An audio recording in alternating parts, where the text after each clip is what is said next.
का तेज नष्ट दो ही स्थिति में होता है, या तो वो पाप करे, गौ हत्या पाप, गाय की हत्या उससे हो जाए, या फिर वो परस्त्री गमन करे। इन दो स्थितियों में क्षत्रिय का तेज नष्ट होता है। कौन सा अपराध हुआ है? हाथ जोड़कर कहने लगे, भैया दोनों में से कोई सा भी अपराध नहीं हुआ, लेकिन जो हमारे जीवन के आधार थे, बता तो रहे हैं लेकिन मुंह से शब्द अर्जुन के नहीं निकलते। भैया हमारा जीवन जिनको अर्पण था, जिनको समर्पण था, जो हमारे इस जीवन रूपी नौका के खूंटा थे, बल्ली थे,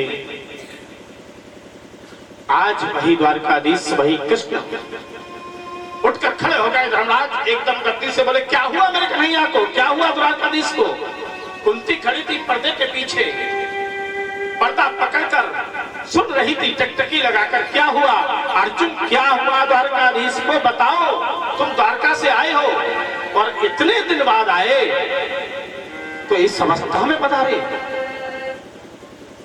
बोले भैया वो तो बहुत कुछ गया, आज हमारे द्वारकाधीश हमारे बीच नहीं है, वो हमें छोड़कर हमेशा हमेशा के लिए चले गए। और जैसे ही इन शब्दों को सुना तो धड़ाम से कुंती पृथ्वी पर गिरी और तुरंत उनका प्राणांत हो गया, कि क्षण भी जीवित नहीं रही। जिस प्रकार सुमंत ने जब दशरथ को आकर बताया, दशरथ ने सुमंत को देखा और हाथ पकड़कर कहा कि सुमंत, कहाँ है मेरा राम, कहाँ है मेरा राम, कहाँ है मेरी जानकी, कहाँ है मेरा लखन? नहीं आया। सुमंत सिर नीचे करके कहने लगे, वो नहीं आए। और इतना शब्द सुना कि राम राम कहे, राम कहे, राम राम कहते ही तुरंत प्राणों को त्याग दिया। ऐसे ही कृष्ण कृष्ण कहे, कृष्ण कहे, कृष्ण कृष्ण कहते हुए आज अपने प्राणों को कुंती ने त्याग दिया, छोड़ दिया, एक क्षण जीवित नहीं रही। युधिष्ठिर ने कहा, अर्जुन 7 महीनों के बाद तुम द्वारका से हस्तिनापुर आए, और आए तो इतना अप्रिय समाचार लेकर आए। जब हमारे प्राणों के आधार नहीं तो हम क्यों रहे? पांडवों ने निर्णय ले लिया, मां का संस्कार किया, अपने पौत्र परीक्षित को बुलाया और राज सिंहासन पर बिठाया। परीक्षित ने कहा, बोले मेरी आयु छोटी है, मैं राज्य नहीं चला सकता। बोले नहीं, ये मंत्री लोग राज्य चलवाएंगे, लेकिन बेटा एक उपदेश है, आप गृहस्थी हो और गृहस्थ में भी राजा हो, कभी पाप मत करना, पाप होते हुए कभी मत देखना, और शरणागति, कोई तुम्हारा शत्रु भी तुम्हारी अगर शरण में आ जाए, अपनी टोपी को, अपनी पगड़ी को तुम्हारे चरणों में रख दे तो उसे कभी दंडित मत करना, उसे कभी मारना मत। यही हमारा उपदेश है। और यहाँ से राज्य देकर चले गए। सबसे पहले द्रौपदी का पतन, सुभद्रा का पतन हुआ, नकुल सहदेव का पतन हुआ। उत्तराखंड की तरफ चले गए, भद्र का आश्रम, और वहां से सीधे स्वर्ग आरोहण के लिए जब चले तो फिर अर्जुन और भीम का भी पतन हो गया। अकेले युधिष्ठिर, धर्मराज 2 मिनट का नरक दर्शन करके स्वर्ग में पधारे। नरक दर्शन क्यों किया? ये कभी असत्य नहीं बोले। धर्मराज के लिए धर्म पथ पर चलते हैं, इसलिए धर्मराज कहा गया। सत्यवादी भी थे, लेकिन थोड़ी सी मन में एक भ्रम होने के कारण थोड़ा नरक दर्शन हुआ। युद्ध जब चल रहा था तो उस समय गुरु द्रोणाचार्य सेनापति थे। अर्जुन की तरफ, अर्जुन की सेना को ऐसे धराशायी कर रहे थे, बाणों पे बाण, बाणों पे बाण चला रहे थे। भगवान ने देखा कि गुरु द्रोणाचार्य अगर नहीं मारे गए तो आज ही ये युद्ध समाप्त हो जाएगा, कौरव जीत जाएंगे। तो तुरंत भैया के पास में पहुंचे, धर्मराज के पास, बोले आप जो है अपने मुख से ये कह देना कि अश्वत्थामा मारा गया। बोले मैं झूठ नहीं बोलूंगा। बोले मैं झूठ बोलने को नहीं कह रहा हूँ, अश्वत्थामा नाम का एक हाथी भी था। बोले आप बोलना अश्वत्थामा मारा गया, फिर थोड़ा सा रोक के कह देना गजा, गजे यानी हाथी, गजा। बोले ठीक है, फिर झूठ कहाँ हुआ, हाथी मारा जाएगा तभी मैं कहलवाऊंगा आपसे। और भीम ने आज युद्ध के अंतर्गत अपनी गदा का प्रहार अश्वत्थामा हाथी के ऊपर किया। अश्वत्थामा हाथी मारा गया, सारी सेना में हो गया, कौरव सेना में अश्वत्थामा मारा गया, अश्वत्थामा मारा गया। लेकिन द्रोणाचार्य को, गुरु जी को ये एहसास नहीं हुआ और विश्वास नहीं हुआ। रथ अपना लेकर आए, युधिष्ठिर की तरफ इशारा किया कि तुम बताओ। तो उन्होंने कहा गुरुजी अश्वत्थामा मारा गया। गजा कहा, उससे पहले तो भगवान ने अपना पांचजन्य शंख फूंक दिया। अर्जुन ने अपना शंख फूंक दिया, शंख ध्वनि में गुरुजी को गजा सुनाई नहीं दिया और धनुष हाथ में छूट गया। और अर्जुन ने बाणों का प्रहार ऐसा किया कि गुरु धराशायी हो गए, प्राणांत हो गया। वही योग था, वही उनको सता रहा था। नरक दर्शन करके गए। परीक्षित का राज्य बहुत सुंदर चला। सूत जी कहते हैं ऋषियों, परीक्षित बहुत अच्छे राजा हुए। इरावती नाम की स्त्री से इनका विवाह हुआ। बड़े पुत्र जिसका नाम जन्मेजय, 3 पुत्र और 4 पुत्र थे। कभी इनके राज्य में चोरी नहीं हुई। प्रजा की सेवा करते और भेष बदलकर संतों के आश्रम पर जाकर झाड़ू लगाते, उनकी चरण सेवा करते, उनके बर्तन मांजते। आज का राजा अगर कोई आएगा भी तो खुद सिंहासन चाहेगा, माला चाहेगा कि मुझे गले में माला है। सेवा करते थे। कभी इनके राज्य में ताला नहीं पड़ा, बहुत सुचारू रूप से प्रजा सुखी है। एक दिन सिंदूर नामक प्रांत में राजा परीक्षित निकले तो इन्होंने एक दृश्य देखा कि एक गाय खड़ी है और एक बैल एक पैर पर खड़ा है। बैल रो रहा है, गाय समझाती है। जरा स्पष्ट करूं, ये गाय और बैल क्या है? गाय साक्षात पृथ्वी है और बैल साक्षात धर्म है। सतयुग में धर्म के 4 पैर थे, सत्य, दया, दान, पवित्रता। त्रेता आया, 1 पैर कटा, 3 पैर रह गए। द्वापर आया, 1 और कट गया, 2 रह गए। और जब कलयुग आ गया तो 1 और कट गया, केवल 1 ही पैर रह गया, जिसका नाम है दान। और उसमें भी करना मित्र अधर्मेणा, कलयुग का मित्र अधर्म है, वो उसे भी काटना चाहता है कि दान रूपी पैर भी धर्म का कट जाए। अब द्वापर का अंत, कलयुग का आगमन। उसी समय देखा कि ये दोनों वार्तालाप कर रहे थे। वो गौ पृथ्वी धर्म से पूछ रही थी तुम्हारे पैर कैसे चले गए। उधर उसी समय एक विकराल काला पुरुष आया।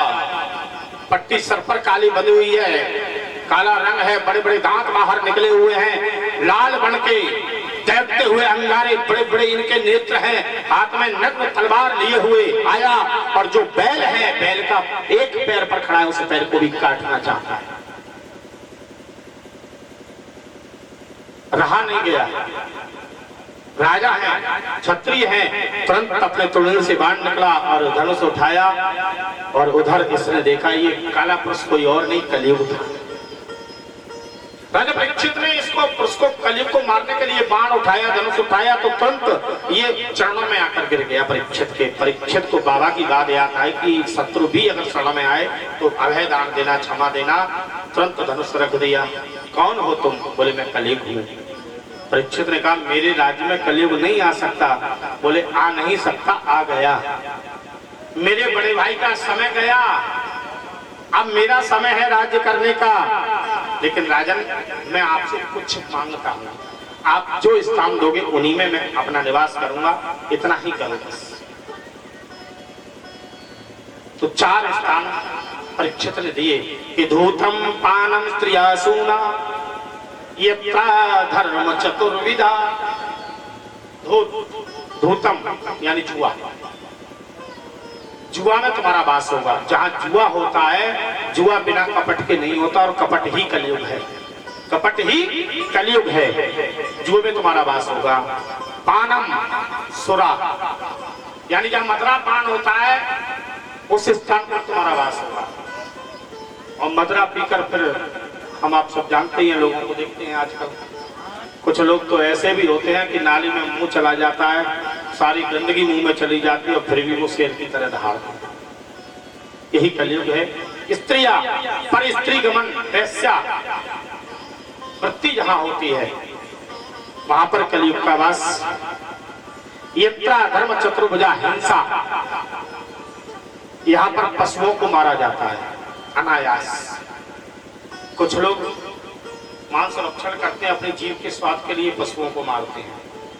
विचार करो, मानव जब मरता है तो उसे कहां ले जाया जाता है? शमशान। उस शमशान भूमि में आपको बिठाया जाए और आपको बिठा कहा जाए भोजन करो, आप करोगे नहीं। और साक्षात सबको आज का मानव खा लेता है। मरने के बाद जो शरीर रह गया वो सभी तो है। जीव जंतुओं को लोग मारकर बनाकर खाते हैं, वो क्या है? वो सभी तो है। साक्षात शमशान का सबको खा जाएंगे, शमशान से डरेंगे, शमशान से डरेंगे। एक संत जी थे, मैंने उनका स्वभाव देखा। कोई मांस या मदरा पीने वाला होता तो वो उसको बैठा के पास में और कहते, बेटा कितना खाते हो? 1 किलो एक दिन में। बोलो 2 किलो खाया। यही कहते हैं, इतनी पीते हो? 200 रुपए की। बोले 500 की पिया करो। मैंने एक दिन पूछा, बहुत समय उनकी संगत मेरी रही थी। बोले महाराज ऐसा क्यों और तुम बढ़ावा दे रहे हो? तो बोले देखना किसी दिन मैं इनको जवाब क्या देता। फिर धीरे धीरे वो कहते, इसका भी खाओ उसका भी खाओ। बोले बेटा तुम्हारे घर में कोई मरता है? बोले उसका क्या करते हो? बोले जलाते हैं। कोई बच्चा चला गया गाड़ देते हैं, जल प्रवाह करते हैं। बोले क्यों जलाते हो? उसमें भी तो वही है, उसे भी खाओ। यानी जीव जंतु जहां हिंसा होती है वहां कलयुग का वास है। 4 जगह दे दी, चारों गंदी हैं, शुद्ध पवित्र अच्छी नहीं है। कलयुग ने देखा राजा ना जुआ करता है, ना वैश्यागामी है, ना ही हिंसा करता है, और ना ही जो है ये शराफी है। और जब तक जिस राज्य में रहा जाए राजा पर अपना असर नहीं हो तब तक राज्य में रहने का अंतर क्या? हाथ जोड़कर कहा, बोले महाराज कोई एक जगह तो अच्छी दे दो। आपने तो जो है चारों जगह जो है ऐसी ही दे दी। तो पता नहीं किस कारण से राजा के मुख से निकल गया अस्मिन कांचनम। भगवान ने कहा कि स्वर्ण अधर्म से कमा हुआ जो सोना है उसमें तुम्हारा वास होगा। प्रत्येक सोने में नहीं, अधर्म से कमाया हुआ सोने में तुम्हारा वास होगा।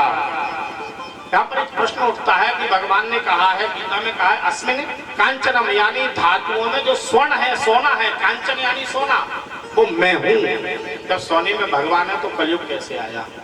लेकिन जो अधर्म का सोना होता है उसमें भगवान का वास नहीं होता।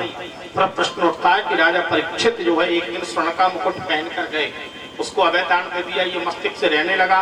राजा परीक्षित ने अपने राजकोष से एक मुकुट निकाला, स्वर्ण का पहना, और जंगल में गए, सिंदूर प्रांत में जाकर समीक ऋषि के आश्रम पर पहुंचे और वहां पर समीक ऋषि तपस्या में बैठे। जल मांगा, जल नहीं मिला। भोजन मांगा, नहीं मिला। तो मरा हुआ सर्प अपने बाण से उठाकर गले में डालकर चले आए। उधर ऋषि पुत्र छोटे छोटे बच्चों ने समीक श्रृंगी ऋषि को बताया, इनके समीक ऋषि के पुत्र को, कि तुम्हारे पिता के गले में एक राजा आए थे, मरा हुआ सर्प डालकर गए। क्रोध में आ गया श्रृंगी ऋषि और जल हाथ में लेकर श्राप दे दिया, जिस राजा ने मेरे पिता के गले में मरा हुआ सर्प डाला है उसी सर्प के पूर्वज तक्षक आज से ठीक 7वें दिन इनको डसेंगे और इनकी मृत्यु हो जाएगी। समीक ऋषि का जब नेत्र खुले, समाधि टूटी, तो सर्प को उठाकर फेंक दिया। पुत्र को रोया हुआ देखा, पूछा तो सारा वृत्तांत पता लगा। तो गौरमुख नाम के शिष्य को भेजा कि राजा से कह दो 7 दिन है, 7 दिन में मोक्ष पा सकते हैं तो कोई उपाय कर ले। राजा को जब पता चला तो राजा को बड़ी घृणा हुई। यहाँ पर एक प्रश्न उठा था कि राजा ने स्वर्ण मुकुट पहना, क्या ये मुकुट अधर्म का था? बिल्कुल सही, अधर्म का था। परीक्षित के पास अधर्म का धन कहां से? बोले जिस समय इनके बाबा भीम और जरासंध का युद्ध हुआ, जरासंध को भीम ने मार दिया, तो ये मुकुट जरासंध का था, अर्जुन लेकर आए और ये मुकुट अर्जुन ने अपनी राज्य कोष में रख दिया। वही मुकुट अधर्म का था। अधर्म के सोने से मुकुट से वो प्रवेश किया। राजा को बड़ी गिलानी हुई, बोले मुझे तो अभी मर जाना था और ऋषि पुत्र ने श्राप दे दिया, 7 दिन 7 दिन तक जीवित रहना पड़ेगा।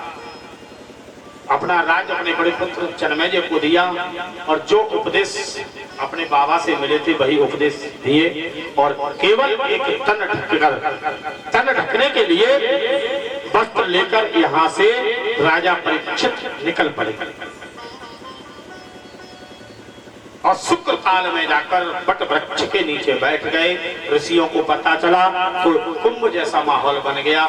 ऋषियों का जमा वाला बोले आज हमारा राजा जो है उनको श्राप मिला है, परीक्षित राजा जंगल में बैठे हैं। और जो ऋषि आता उससे एक ही प्रश्न करते, जल्दी मरने वाले को क्या करना चाहिए? कोई ऋषि नहीं बता पाया, कोई नहीं सोच पाया यही प्रश्न। केवल एक दुपट्टा एक धोती पहने हुए आए थे और विचार करो, इसे कहते हैं त्याग, इसे कहते हैं त्याग। आज हम महीने भर अगर वृंदावन रहने के लिए जाएं तो अटैची भर बैग भर के कपड़े ले जाते हैं, घर से जलपान के लिए भी कि कभी कुछ बनवा लिया, अनेक प्रकार के आइटम बनाकर ले जाते हैं खाने पीने को।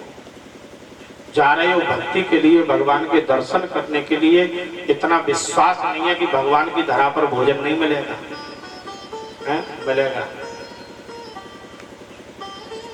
मैंने प्रैक्टिकल किया, हालांकि मैं तो वृंदावन में वास किया है, 10 वर्ष लगातार रहा, गुरु आश्रम में मेरा शिक्षा मेरी वृंदावन से हुई, जानकारी है। लेकिन फिर भी मैंने प्रैक्टिकल किया कि गुरु स्थान पर जाऊंगा वहां तो भोजन मिलेगा ही, लेकिन ऐसी जगह जाऊंगा जहां कोई मुझे जानता नहीं है, भोजन मिलेगा या नहीं मिलेगा। कई बार मैंने ऐसे गया लेकिन भूखा नहीं रहा, भूख लगी, इच्छा भोजन की हुई तो तत्काल कहीं ना कहीं से भोजन की व्यवस्था हुई। कहीं भंडारा चल रहा है, कहीं प्रसाद बट रहा है, व्यवस्था हो जाती है। यानी हमें विश्वास होना चाहिए परमात्मा की भक्ति के लिए, परमात्मा की धरा पर जा रहे हैं तो व्यवस्था हमारी होगी। परीक्षित की तरह त्याग होना चाहिए। घर से जा रहे हैं, पूरे घर को बटोर के लेके जा रहे हैं तो ये त्याग का कुछ साथ लेकर नहीं गए। तन ढकने के लिए पत्र बैठ गए, संतों का जमा बाड़ा। उसी समय समाधि में बैठे हुए सुखदेव के मन में विचार आया, चलो परीक्षित की सभा में, चलो परीक्षित की सभा में। समाधि खुली, उठकर चले और परीक्षित की सभा में जब आए तो ऋषियों ने कहा, परीक्षित साक्षात मुक्ति तुम्हारी आ गई। सुखदेव का पूजन किया, पूजन करके चरण वंदन किया, आसन दिया और हाथ जोड़कर परीक्षित कहने लगे, आज मेरा सौभाग्य है जो आप जैसा संत मेरी सभा में पधारा, आप जैसा नैष्ठिक ब्रह्मचारी, आप जैसा निराकार समाधि में बैठने वाला और साकार को भी मानने वाला संत मेरी सभा में आया। तो ऋषियों ने इशारा दिया कि ये ज्यादा भलाई सुनते नहीं है, उठकर भी चले जा सकते हैं, डायरेक्ट प्रश्न करो। और वैसे भी शास्त्र कहता है संत का क्षण और अन्न का कण हमें बर्बाद नहीं करना चाहिए। किसी संत और विद्वान के पास आप अपनी समस्या लेकर अगर जा रहे हो तो आप डायरेक्ट अपनी समस्या कहें कि हमारी समस्या ये है, ये नहीं कि आप पूरी कथा सुनाएं। क्योंकि संत का जो क्षण है आपकी वजह से बर्बाद हुआ तो वो पाप आपके ऊपर है। अन्न का कण आपकी वजह से अगर बर्बाद हुआ तो वो पाप आपके ऊपर है। आप अपनी समस्या प्रस्तुत करो, आपको उपाय मिल जाएगा, समाधान मिल जाएगा, आपका कार्य हो जाएगा और संत का जो समय है वो भी बच जाएगा। अब आप पूरी कथा सुनाओगे तो संत सुनेंगे तो, लेकिन समय बर्बाद होगा। डायरेक्ट ऋषियों ने कहा प्रश्न कीजिए। तब एक ही प्रश्न किया, एसां संस्मरणात् पुंसा श्रद्धा सुजन्त वैग्रह किं पुनर्दर्शन इस परसः पाद शौचासनादिभिः। बोले महाराज, जल्दी मरने वाले को क्या करना चाहिए जिससे उसे परमात्मा की प्राप्ति हो, जिसे पता लग गया हो कि मेरे पास थोड़ा समय है। सुखदेव भगवान मुस्कुराए और कहने लगे, राजन प्रश्न तो बहुत उत्तम है आपका, प्रश्न आपने अपने लिए पूछा है, लेकिन यही प्रश्न संसार पर कृपा करेगा, संसार को अनुग्रहित करेगा। तब जो है सुखदेव भगवान कहते हैं, राजन जल्दी मरने वाले को एक ही उपाय है। प्रेम से बोलिए जय श्री राधे। कि श्वास श्वास पर कृष्ण भज, अरे वृथा श्वास जन खोय, और ना जाने या श्वास की फिर आबन हो ये न हो। कहने का मतलब सुखदेव भगवान कहते हैं कि जो श्वास हमारी जा रही है, फिर हम दोबारा ले रहे हैं, फिर छोड़ रहे हैं, फिर ले रहे हैं, फिर छोड़ रहे हैं, ऐसे क्रम हमारा श्वास का चल रहा है। एक श्वास हमने ले ली और फिर छोड़ दी, अब दोबारा आएगी या नहीं आएगी ये हमारी आपकी गारंटी नहीं है। क्षण भंगुर जीवन कलका कल प्रातः को जान खिली न खिली, कोई पता नहीं है,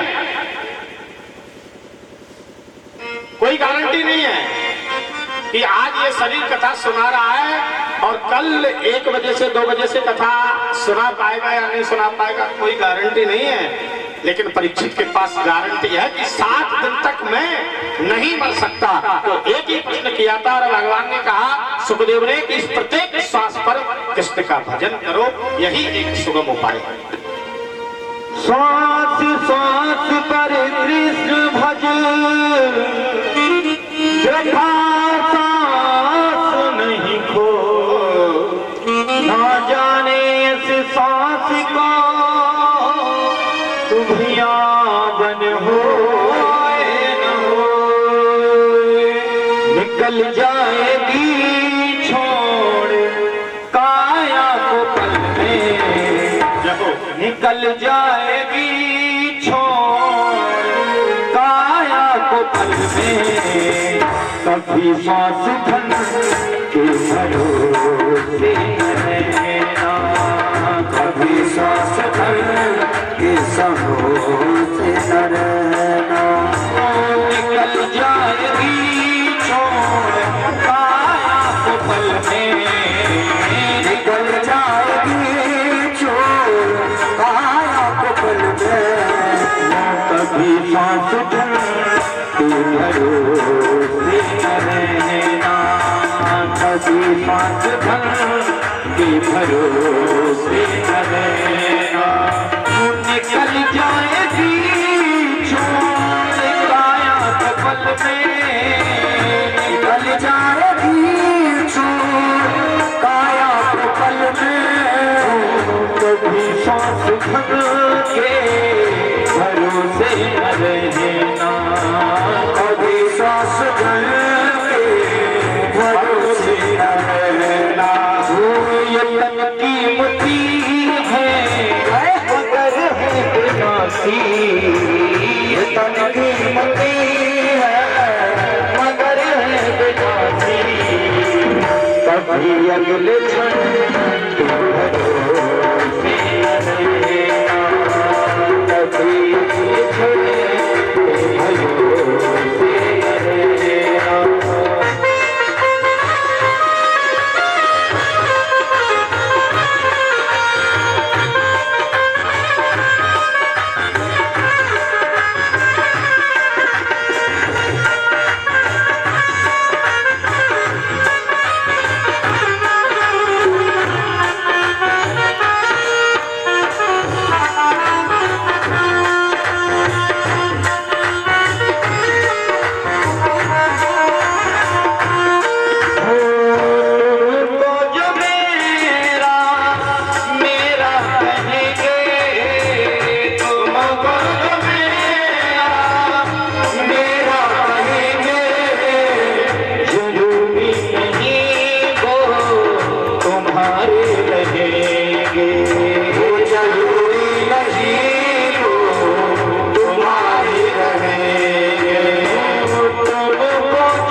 मतलब से मिलते हैं ये दुनिया के साथी, मतलब से मिलते हैं ये दुनिया के साथी, मतलब से मिलते हैं ये दुनिया के साथी।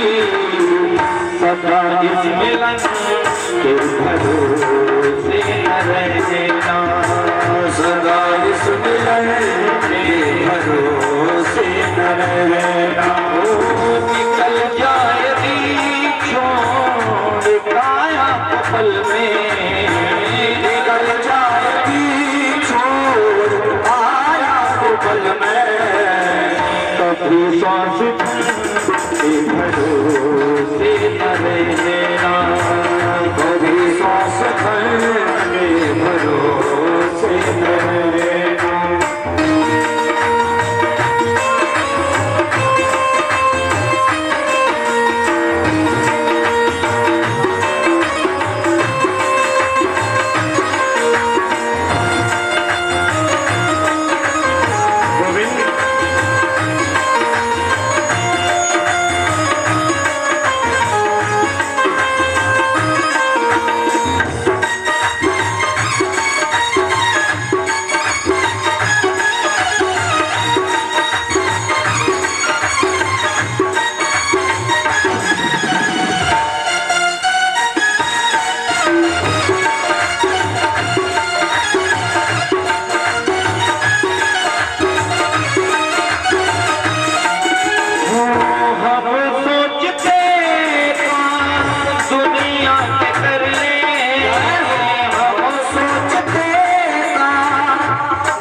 के भरोसे